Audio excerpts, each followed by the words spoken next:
A statement in Isaiah basically saying the world is falling apart.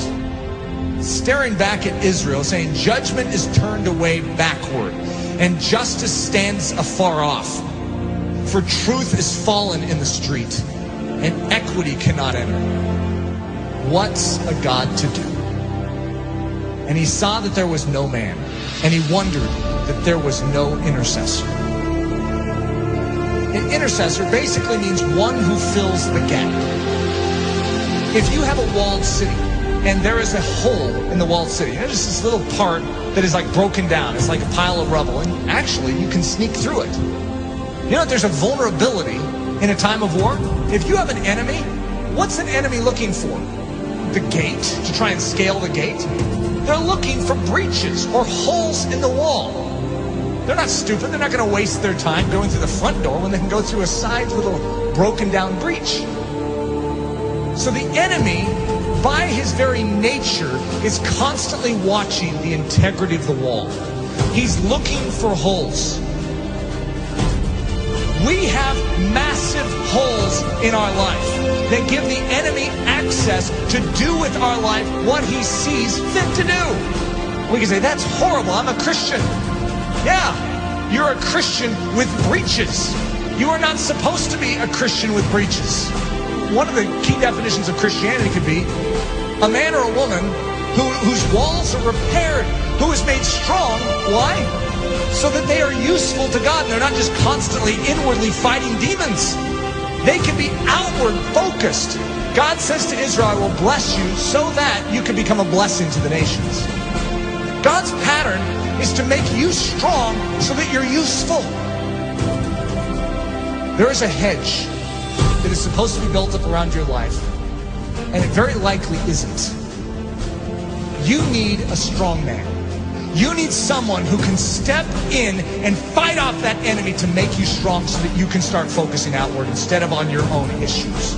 Most of us as Christians, the church is so weak because we have literally less than 1% of our time that is able to focus outward because we are so caught up in our issues and our difficulties. Even the healthiest among us, we have issues. We have difficulties, whether it's relational, whether it's financial, whether it's health, we have issues.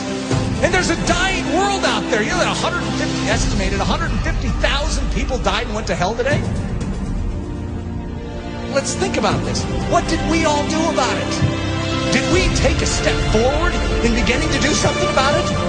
Or are we just stemming the tide from our life falling apart even more than it is? We are living on the defensive instead of the offensive.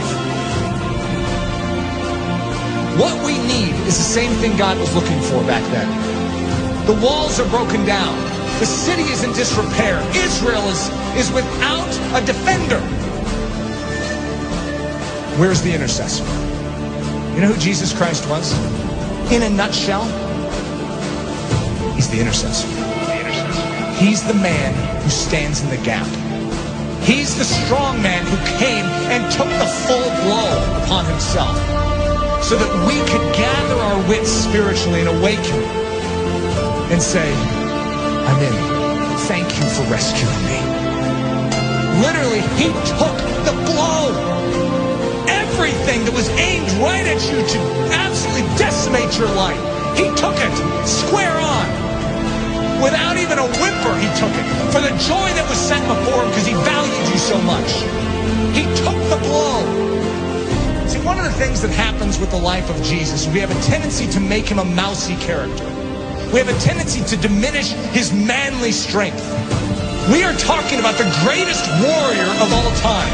In the Old Testament, the term is Lord of Hosts, the captain of captains, the general of generals. And he's a general that led his troops into battle with his own life. He's the one that did it. All the rest of the army was cowering in the background. They couldn't fight this army. And he stood up single-handedly and defeated them. That is our intercessor. That is our king.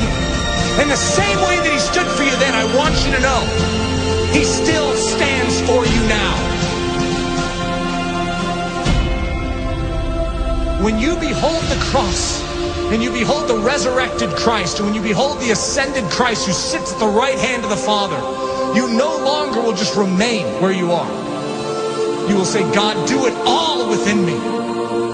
For your glory, make me strong. Make me strong to give. God is looking for an intercessor, someone who will make up this breach. We need to become a body that is thinking about every single one around us, as opposed to ourselves. Coming to church going, I need to be prayed for this week. What about who can I pray for this week? Just a different mindset. It's not what this church can do for you, but what you can do for Jesus Christ and this church.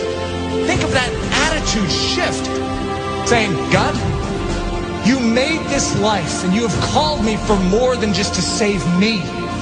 You have rescued me so that I could become a rescuer. Who needs rescue? Who needs help? Who needs me to stand in the gap and take the hit? That's the attitude. It's not your skin and how you can save it. It's how you can spend it for His glory. His glory. For His glory.